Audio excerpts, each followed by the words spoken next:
अस्सलाम वालेकुम गाइस, ये मेरे पास कुछ जापानीज़ मैनुअल्स पड़ी हुई हैं। टोयोटा कोरोला फील्डर की है, विट्स की है, एक्वा की है, और ये जो एक्वा का जो ऑडियो सिस्टम है NSCP W62, लेकिन हैं ये सारी जापानीज़ में।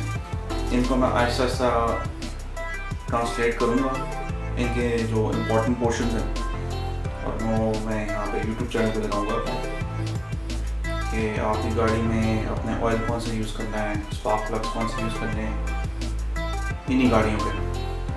अगर आपके पास भी कोई जापानीज़ मैनुअल है और आप उसको इस्तेमाल नहीं कर रहे तो आप मुझे दे सकते हैं, वो मैं ट्रांसलेट करके आपको वापस कर दूंगा।